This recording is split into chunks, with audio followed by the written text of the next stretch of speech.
année qui a débuté, nous voici à nouveau avec un message de la part de l'Éternel, le Dieu de notre foi. Nous venons à vous, des fois comme un étranger, mais nous sommes porteurs d'un message de vie, un message au nom de Jésus-Christ. Nous ne venons pas pour étaler notre connaissance, nous ne venons pas pour présenter notre éloquence, mais nous venons parler de l'Éternel. Notre rôle d'évangéliste, ce n'est pas dans les églises. Notre rôle, c'est de gagner les âmes dans le monde, afin de les emmener vers les bergers, qui les gèrent dans la bergerie, qui est l'assemblée, qui est l'église. Le message que l'Éternel nous a révélé ce jour, pour nous, pour vous, pour chacun selon la hauteur de sa foi, il est juste intitulé « Les appellations dans les églises ». Ceci veut dire, nous avons vu, lorsque nous lisons les Saintes Écritures, que lorsque Dieu a appelé Paul, qui était Saul, est devenu Paul lors de son appel, le ministère, la grâce qu'il a reçue, il a gardé jusqu'à la fin de sa course. Lorsque Dieu a appelé les prophètes, ils ont gardé cette grâce jusqu'à la fin de leur course. Mais nous nous rendons compte aujourd'hui, suite à la cupidité des gens, suite à l'orgueil de certains, suite à la course à la grandeur, à vouloir manifester que certains sont les meilleurs prédicateurs, sont les meilleurs pasteurs, sont devenus grands, sont devenus fins. Selon les appellations que chacun s'est données, l'Église s'est divisée.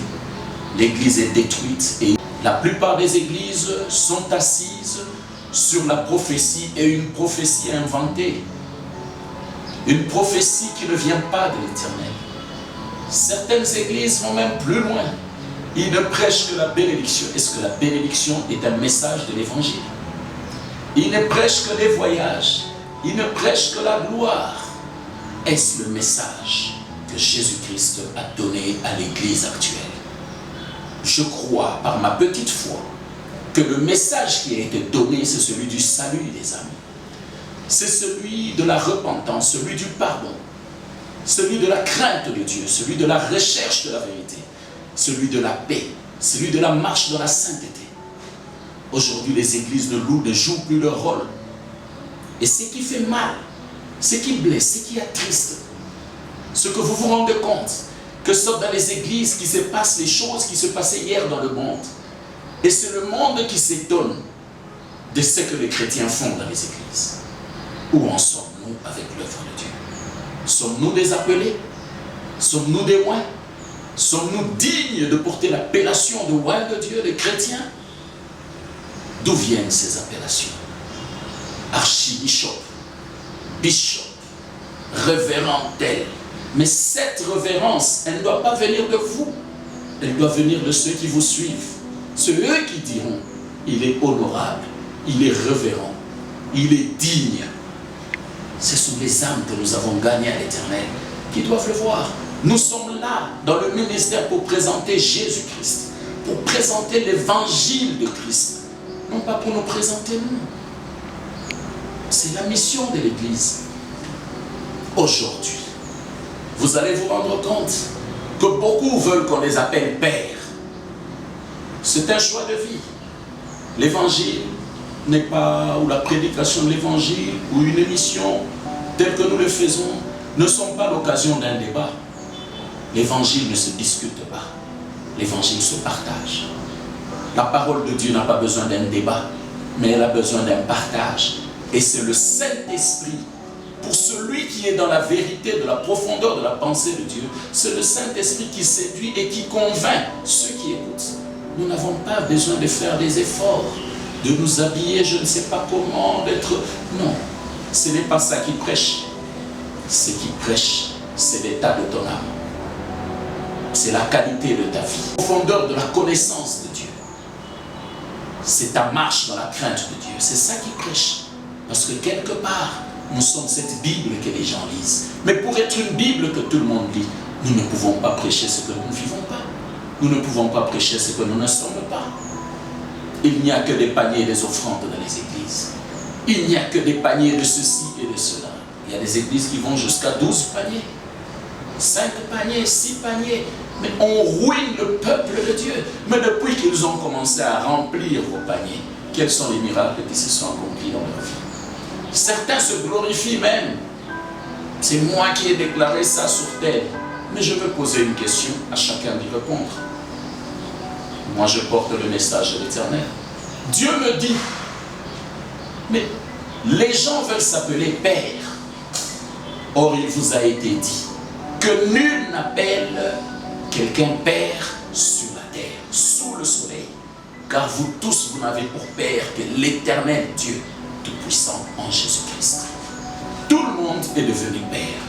Mais Père, par quel mécanisme? Pour quelle raison? La Bible ne dit-elle pas que dans le ministère, dans l'œuvre de Dieu, nous sommes tous frères? C'est ce que nous avons lu dans l'Évangile. C'est ce que nous apprenons du Saint-Esprit. Nous sommes tous frères. Sauf qu'à la différence, il y a des aînés. Et il y a des jeunes. Et il y a des âmes qu'on vient de gagner. Mais tous nous n'avons pour Père que Jésus-Christ. La plupart de ceux qui se disent Père, je vais sur ma vie, sur le ministère que j'ai. Qui peut venir à l'Éternel si l'Éternel lui-même ne l'a pas appelé? Qui est cet homme qui a le pouvoir d'amener à la foi si l'Éternel n'a pas appelé cet homme à la foi? Personne n'en a le pouvoir. Donc je rappelle juste l'Évangile. C'est-à-dire, nous avons pour Père le Père éternel, le Dieu tout-puissant, le consommateur de notre foi. Celui qui amène à l'existence ce qui n'existe pas. Et celui qui soutient toute la création par sa parole. Voilà le Père. Si toi qui as une assemblée, tu te dis tu es le Père de toutes les âmes qui sont là, est-ce que le berger est-il le Père de toutes les brebis? Ou il est juste le maître? Pour qu'il y ait des brebis, il faut qu'il y ait eu un chasseur qui ait gagné les brebis, qui ait trouvé les brebis. Comme dans l'assemblée, il faut que l'évangéliste est dans le monde et ses âmes viennent à l'Éternel. Alors si toi tu es devenu Père, parce qu'il y a des gens qui sont venus dans ton assemblée, mais comment vont-ils appeler celui qui leur a prêché l'évangile dans la rue? Donc chacun aura 5-6 pères. Quelqu'un qui a cru en Dieu sur la route et que Dieu, l'Esprit de Dieu les conduit vers une assemblée de son quartier ou une assemblée près de son travail, une assemblée près de sa maison, une assemblée près de son école, son université, une assemblée dans la ville où il voyage et qu'il adhère dans cette église, ce monsieur-là devient son père.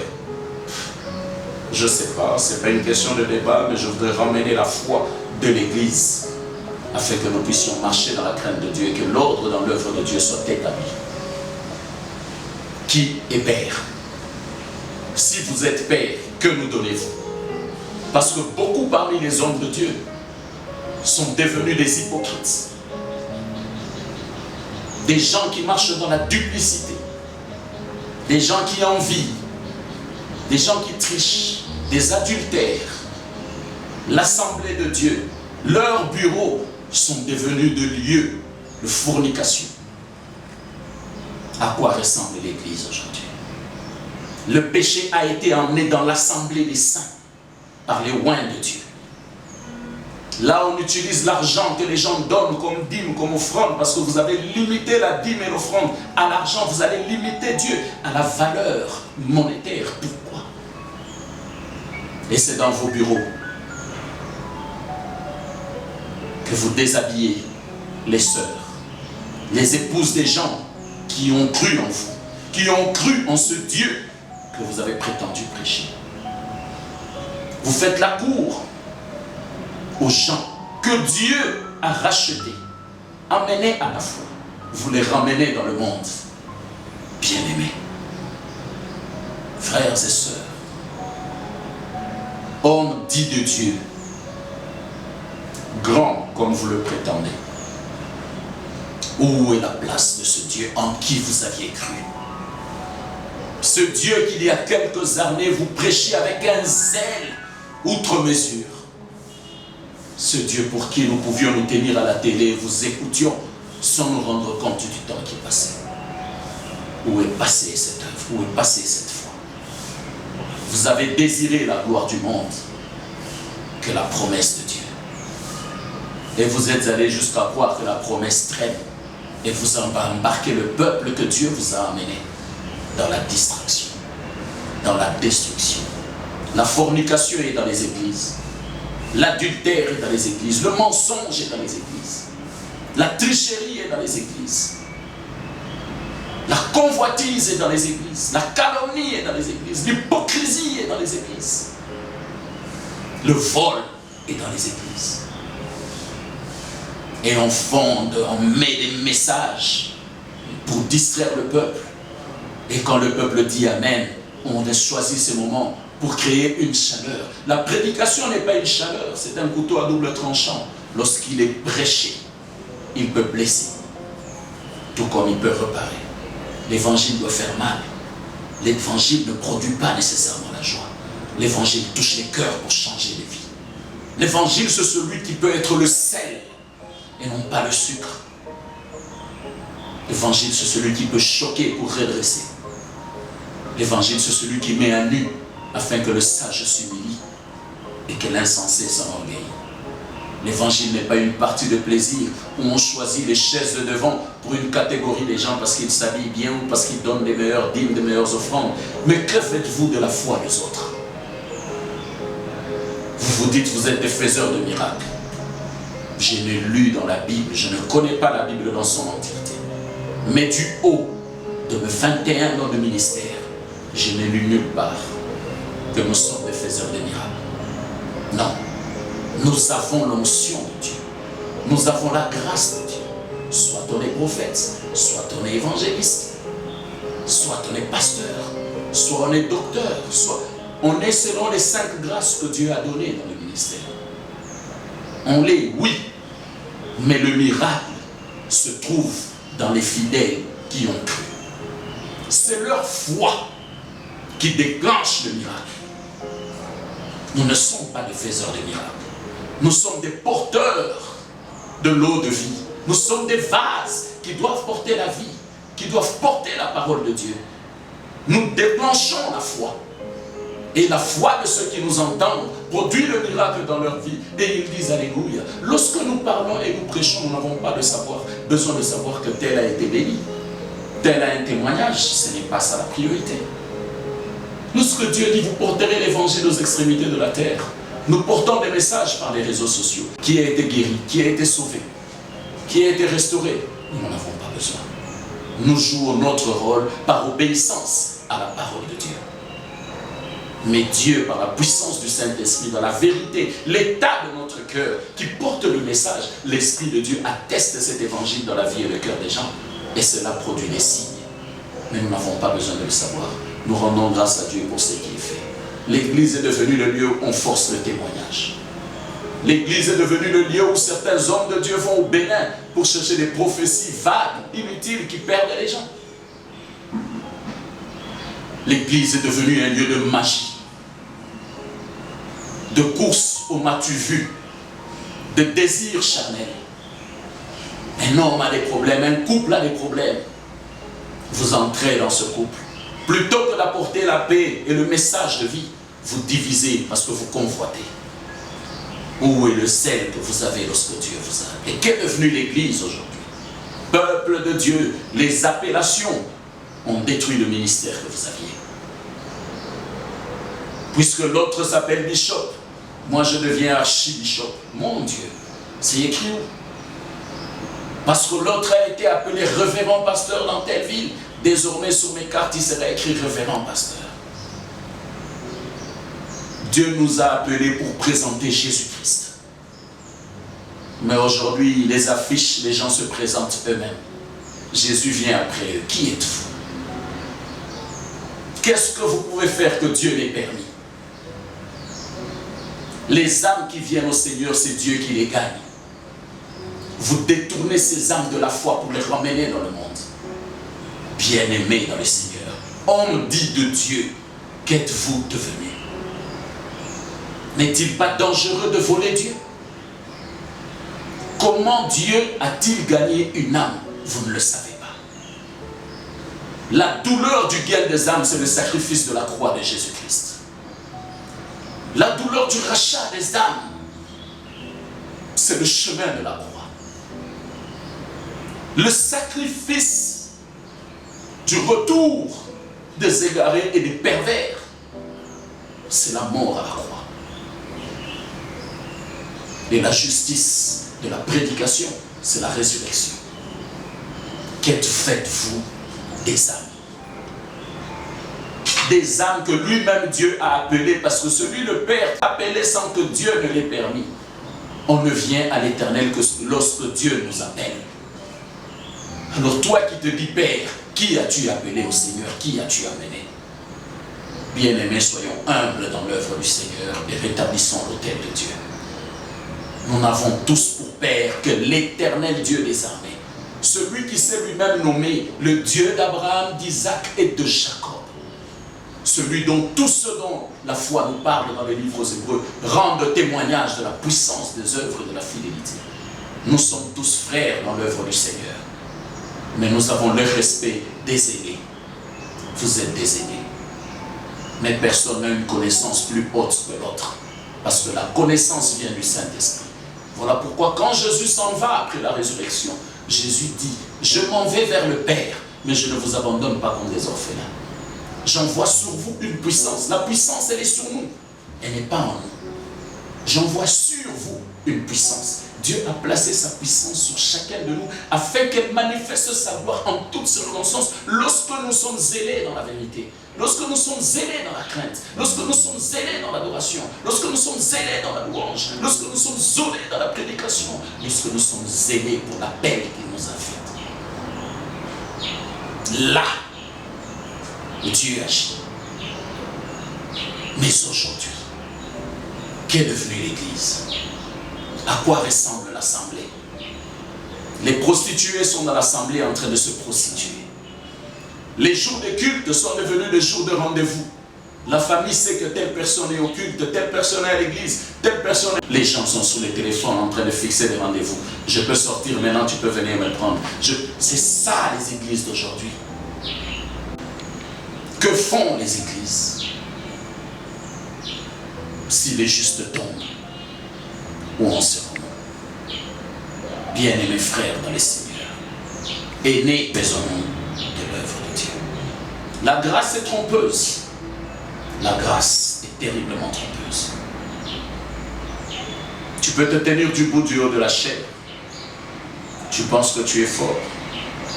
Tu es grand parce que tu as construit une église. Dieu ne siège pas dans ce qui est bâti de main d'homme. Il siège dans ce qu'il a révélé à l'homme et que lui a bâti pour sa gloire. Nous, et Jésus déclare, je m'en vais vers le Père, je descends sur vous une puissance. Et en vous un esprit. Voici les missions du Saint-Esprit qui vit en nous. Dieu n'a pas choisi en qui mettre son esprit. Bon ou mauvais, il a mis l'esprit en chacun de nous. C'est comme ça que vous verrez que même les méchants arrivent à faire du bien à leurs enfants. Quand son fils lui demande du pain, il ne lui donne pas une pierre. Quand il lui demande de l'eau, il ne lui donne pas le poison. Si un méchant peut faire le bien, mais toi qui déclares être bon, homme de Dieu, oint, homme d'onction, soi-disant, en guillemets, révérend, bishop, archi. Aujourd'hui, on a même prophète, pasteur, prophète, évangéliste. Alléluia. C'est terrible ça.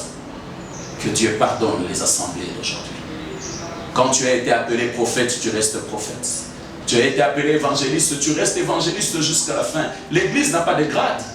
Où on a commencé évangéliste, on finit docteur. Non. L'appel, c'est l'appel du début à la fin. Parce que lorsque tu as été conçu du sein de ta mère, Dieu a mis en toi cette grâce. Tu es prophète, tu restes prophète. Tu es pasteur, tu restes pasteur. On ne peut pas mélanger les grâces. Mais la Bible déclare, tous peuvent prophétiser. Mais ce n'est pas pour autant que tout le monde est prophète. Le prophète a la sagesse de la prophétie. Mais tu ne peux pas avoir deux grâces. Que Dieu pardonne ceux qui font ce travail dans l'assemblée des saints. Alors voici les missions du Saint-Esprit. Dieu déclare, le Saint-Esprit vous justifiera. C'est comme ça que vous verrez, dans toutes les situations que vous traversez. Lorsque vous voulez vous justifier, vous êtes confondu. Parce qu'on n'aide pas Dieu. Celui qui aide Dieu, Dieu le lâche pour qu'il évolue lui-même. Mais lorsqu'une situation arrive et que tu te tais, obéissant à la parole de Dieu, tu gardes le silence, le Saint-Esprit te justifie. Car il dit, quand bien même l'on vous traduira en justice, ne préméditez pas votre défense. Car au moment favorable, moi l'Éternel ton Dieu, je mettrai en toi les paroles pour les séduire et les convaincre. La force de la vérité, c'est le temps. Lorsque la vérité est en train de porter ses chaussures, waouh, le mensonge court. Mais quand la vérité arrive, la confusion est totale. Ne vous justifiez pas. C'est la mission du Saint-Esprit. Quoi qu'il advienne, garde silence et laisse Dieu agir. Comme on dit, tout moitié mungu, fasi afane kaziak. Laissons Dieu faire sa volonté, son œuvre, parce que c'est son œuvre. Nous ne sommes que des vases. Comment un vase peut déclarer qu'il est archi, qu'il est révérend? C'est le propriétaire du vase, du sable. Qui peut y mettre de l'eau? Qui peut y mettre du vin? Qui peut y mettre du venin? Qui peut y mettre des pierres? Seul le maître d'œuvre peut faire du vase ce qu'il veut. Que le vase ne se vante pas, parce qu'il peut être détruit. Il peut même être utilisé pour un usage vil. Alors vase, garde-toi au pied du potier, afin que le potier fasse de toi ce qu'il veut pour sa gloire. Voilà pourquoi il dit, j'envoie sur vous une puissance. Je mets en vous le Saint-Esprit qui vous justifiera, qui vous enseignera. Arrêtez de vous tenir devant le peuple pour dire je vous enseigne. Qui es-tu pour enseigner? Seul le Saint-Esprit enseigne. Nous ne sommes que des instruments que Dieu utilise afin de parler de la part du Seigneur au nom de Jésus-Christ. Et lorsque nous sommes debout, nous devons dire Saint-Esprit enseigne. Et enseigne-moi autant que tu enseignes le peuple de Dieu. Le Saint-Esprit nous justifie, il nous enseigne, il nous console. Voilà pourquoi même dans les situations les plus compliquées, quelle que soit la force, l'intimité de la personne la plus proche, sa consolation n'atteint pas le cœur. Pourquoi? Parce que c'est un homme qui n'atteint pas l'intérieur, qui ne lit pas l'intérieur. Mais celui qui lit toutes choses à l'intérieur, quand il te parle, ça te console, parce qu'il s'est touché le point sensible. Et il termine en disant, il vous fera marcher dans la crainte de l'Éternel. Vous qui êtes des archis de toutes les appellations que vous avez emmenées dans les églises, qui ont perdu et éloigné le peuple de la face du Seigneur. Depuis combien de temps, ou combien de personnes, vous avez-vous emmené dans la crainte de Dieu? Parce que vous ne connaissez pas l'Éternel. Celui qui connaît l'Éternel le craint. Et nous savons que le Saint-Esprit connaît Dieu mieux que nous tous. Donc il n'y a que le Saint-Esprit qui peut nous faire marcher dans la crainte de l'Éternel. Alors ramenons, rétablissons l'autel de Dieu dans l'Église. Rétablissons la vérité dans les assemblées. La course aux voitures que vous cherchez, vous avez acheté des voitures avec les dîmes et les offrandes. Mais le pasteur adjoint, il est à pied. Il est incapable de payer le loyer. Mais vous avez acheté des maisons partout où vous voulez. Certains ont même pris l'argent des assemblées pour s'acheter des villas à l'étranger. Mais l'église est encore locataire. D'autres ont acheté des villas, ont acheté la parcelle de l'église, mais n'ont jamais construit. Alors que vous vivez dans vos maisons lambrisées, vos belles maisons, Dieu demeure dans un chantier. Dieu demeure dans une parcelle d'autrui. Dieu demeure, le Dieu que vous prêchez, au nom duquel vous prenez tout ce que vous prenez aux fidèles. Qui vous a dit que la dîme c'est l'argent? Qui vous a dit que l'offrande c'est l'argent? Ne réduisez pas Dieu à ce point. Craignons Dieu et marchons dans la vérité. Lisons l'évangile et prêchons la vérité. Recherchons la face de l'Éternel. Humilions-nous devant la face de Dieu pour proclamer la vérité. Car il n'y a que la vérité qui sauve. Tu peux être en prison aujourd'hui parce que les gens ont menti. Mais la vérité va te libérer et finira en prison. L'histoire de Daniel nous le rappelle. On a raconté n'importe quoi, on l'a accusé. Et on a choisi de le mettre dans la fosse au lion. Mon frère, si pour Daniel c'était la fosse au lion, le Dieu de Daniel c'est le lion de la tribu de Juda. Si on t'amène en prison, sache que dans cette prison, le Dieu de Paul, il t'y attend. Parce que c'est dans la prison que Jean a reçu la révélation de ce que vous appelez l'Apocalypse. Et que les Bibles en anglais appellent Revelation. Dans la prison, il y a un message de Dieu. C'est seul Dieu qui connaît le cœur de l'homme pour l'appeler. Il y a des gens que Dieu appelle par un accident. Il y a des gens que Dieu appelle par une maladie. Il y a des gens que Dieu appelle en prison. Il y a des gens que Dieu appelle dans le coma. Il y a des gens que Dieu appelle par la perte de l'emploi, par la perte d'une fonction. Il y a des gens que Dieu appelle par la division, la séparation dans la maison. Il y a des gens que Dieu appelle parce que la mort a frappé dans la maison. Parce que les ténèbres sont entrées. Parce que la destruction était tellement méchante. Nous avons l'histoire de Job. Nous avons l'histoire de Samson. De qui encore vous voulez voir un témoignage? La Bible est remplie de témoignages au point, même si on faisait 2 ans avec cette émission, je ne saurais pas citer tous les témoignages. Bien-aimé, où est la crainte de Dieu? Tu ne peux trouver la crainte de Dieu que dans la soumission au Saint-Esprit, dans la consécration à l'Éternel, en vérité et en esprit. Là, le Saint-Esprit te fera marcher dans la crainte de l'Éternel. Aucun homme ne peut marcher par lui-même dans la crainte de l'Éternel. La chair est pécheresse. Mais lorsque le Saint-Esprit est maître de l'être intérieur, waouh, Dieu présente la personne extérieure. Et lorsqu'elle passe, on sent l'odeur de la crainte de Dieu. Et au vase, l'eau de vie. Parce que le vase a accepté de boire la coupe de douleur. Waouh!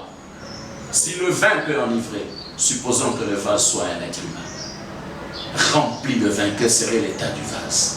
Dieu peut t'enivrer de sa grâce. Dieu peut t'enivrer d'amour. Dieu peut t'enivrer de paix. Dieu peut t'enivrer de gloire, mais fais attention. Fais très attention. L'élévation, elle est bonne. Mais toute gloire ne doit pas donner la joie. Il y a des gens que Dieu élève dans la gloire parce qu'il connaît leur fin. L'orgueil va les mettre par terre et on les oubliera. On n'en gardera même pas un seul souvenir. Mais il y a des gens que Dieu élève pour que de génération en génération, l'on porte témoignage de leur fidélité à l'Éternel. Alors toi qui es archibishop, toi qui es bishop, toi qui es révérend, toi qui es grand, tu es grand par rapport à quoi? Tu as 50 000 fidèles dans l'église, mais tu n'as que 2 âmes dévouées à l'Éternel. En quoi es-tu grand? Tu es grand dans le vol, des dîmes et des offrandes, de la multitude des paniers qui passent, des voitures qu'on t'offre, des maisons qu'on t'achète, alors que tu trompes le peuple de Dieu. Ta prophétie à toi ne voit que les mal. Alors que la Bible dit, les anges de l'Éternel veillent campent autour de nous. Mais comment est-ce que les prophètes d'aujourd'hui ne voient pas les anges de Dieu? Mais ils ne voient que le diable qui vient détruire. Ils ne voient que le diable qui vient voler. Où sont passés les anges dont Dieu, créateur de toutes choses, déclare qu'ils veillent et campent autour de nous? Car il est temps que les anges nous portent dans leurs mains afin que nous ne chancelons pas. Où sont passés ces anges? Les prophètes sont devenus aveugles par la cupidité. Ils sont devenus aveugles par l'adultère, par l'infidélité, par des désirs charnels de tout ordre. Et le monde est entré dans l'église. C'est là que la Bible déclare, lorsque vous verrez ces choses arriver, ne dites pas que c'est la fin du temps, mais comprenez que c'est le commencement de la fin. Alors bien-aimés, en quel temps sommes-nous? Dieu ne dit-il pas, détruisez ce temple, en 3 jours je le rebâtirai? Et la Bible dit, il parlait du temple de son corps, il est mort, 3 jours après il est ressuscité. Mais la Bible va plus loin, je reviens sur ce message. 1000 ans sont semblables à un jour pour Dieu et un jour sont semblables à 1000 ans. Nous sommes à la 2000e année, bien-aimés. Nous sommes au 2e jour, le 3e jour est à la porte. Préparons nos cœurs. Préparons les enfants que Dieu nous a donnés. Ils ne nous appartiennent pas, nous ne sommes que gestionnaires de tout ce que Dieu nous a donné. Et dans cette gestion, nous devons faire attention. Si aujourd'hui on peut témoigner David, on peut témoigner Élie, on peut témoigner Pierre, Jean et Paul, alléluia, qu'est-ce qu'on témoignera de vous? Les archis, les 10 grands, selon vos appellations. Je vous prie, au nom du Christ crucifié et ressuscité, la croix est vide, le tombeau est vide. Il est à la droite du Père en train d'intercéder en faveur des promesses que l'Éternel nous a faites. Aujourd'hui, on dit que les promesses traînent. Les promesses de Dieu n'ont jamais traîné. C'est ta conduite qui retient les promesses. Un enfant de 3 ans qui demande à son père les bonbons, lorsqu'ils doivent sortir avec son père pour aller acheter les bonbons. Si son père va seul, il peut faire 2 minutes et ramener les bonbons. Mais lorsqu'il sort avec son fils, il laisse le fils marcher. et vous verrez que c'est l'enfant qui tient le père, parce que si le père tient l'enfant, il fera mal à l'enfant. Et c'est le père qui suit les pas de l'enfant, parce que si l'enfant suit les pas du père, il va tomber. Là où tu t'arrêtes, Dieu s'arrête avec toi. Là où tu tombes, Dieu est là pour te parler. Parce qu'il attend que tu te relèves. Le temps que toi tu fais à être distrait, à vouloir un ballon, à vouloir ceci, alors qu'au départ c'était le bonbon que tu as demandé. C'est ça qui fait traîner la promesse. La promesse n'a pas traîné. C'est ta marche et ta conduite qui retient le temps de l'accomplissement. Parce que Dieu n'est pas pressé. Dieu marche avec toi et il te parle chaque jour. Souviens-toi que dans la solitude, il y a un message qui te revient à la conscience. Quel est l'état de ta conscience? Reviens à l'Éternel. L'Éternel a besoin de ta foi. Parce que ton témoignage est attendu par plusieurs âmes pour glorifier l'Éternel. Donc c'est toi qui retiens leur louange. C'est toi qui retiens leur adoration. C'est toi qui retiens leur foi. C'est toi qui retiens leur espérance. C'est toi qui les gardes dans la condition où ils sont. Parce que pour qu'ils sortent, il faut que l'on voie ton témoignage. Puisque Dieu avait fait de toi une Bible que les gens lisent. Où est passée cette Bible? Elle a juste porté une belle couverture, un bel emballage. L'intérieur est vide. Beaucoup de ceux qui se disent grands sont devenus comme le grand homme de Dieu a dit une fois. Il était chez son ami homme de Dieu qui lui a offert un stylo de grande valeur. De très grande valeur. Il a pris le stylo, il en était fier, il l'a donné à son épouse. Mais un jour plus tard, il arrive au Bénin et il devait écrire. Il dit à son épouse, le stylo que tel homme de Dieu m'avait offert. Son épouse lui donne le stylo avec fierté. Quand il se met à écrire, le stylo est vide. Un stylo de grande valeur, sans encre. Un archibishop qui est vide à l'intérieur. Il ne se glorifie que dans l'apparence. Un bishop qui est vide à l'intérieur. Il ne court qu'à la vanité de la vie. Un dit grand prophète qui en réalité ne fonctionne qu'avec les œuvres du Bénin. Ils sont tous un stylo de grande valeur, mais qui est vide. Cette valeur vient d'où? C'est celle que Dieu t'a donnée à ton appel. Mais tu as tout vidé dans le péché. Tu as tout vidé dans la cupidité. Tu as tout vidé dans la course au gain. Qu'est-ce que ça vous apporte? Aujourd'hui, vous mourrez comme des pécheurs, au lieu de mourir comme des chrétiens. Qu'êtes-vous devenu? Où est passée la foi? Qu'avez-vous fait de l'œuvre de l'Éternel? Bien-aimé, c'est un message important qui doit ramener l'Église à sa place, qui doit réveiller les âmes, afin que les gens comprennent que nous n'allons pas à l'Église pour prier, non. Nous allons pour être enseignés sur le message de Dieu. Et le Saint-Esprit atteste le message en nous, alors nous disons Amen. C'est quoi cette histoire de dites Amen? On va dire Amen à quoi? Tant que je ne suis pas convaincu que ce que tu as dit mérite un Amen. Non, je dirai Amen chez moi, dans le secret de ma chambre, quand je lirai et je prierai. La prière, c'est dans l'intimité. Et la prière, ce n'est pas les blablas que les gens racontent. La prière, c'est rappeler à Dieu sa parole, sa loi. Ne faites plus prier les gens dans les églises à cause de vos péchés. Répentez-vous alors que c'est toi qui as péché. Non, prêchons la parole de Dieu pour ramener les cœurs à l'Éternel. Que Dieu bénisse son message, qu'il bénisse sa parole et que le Saint-Esprit accomplisse la volonté de Dieu dans la vie de tous ceux qui le suivent. Je vous bénis au nom de l'Éternel. C'était pour la gloire de l'Éternel que nous avons porté ce message qui brûlait en nous. Dieu vous bénisse. Merci encore. Suivez-nous et abonnez-vous sur notre page Marche avec Dieu, YouTube et en live sur notre page Facebook.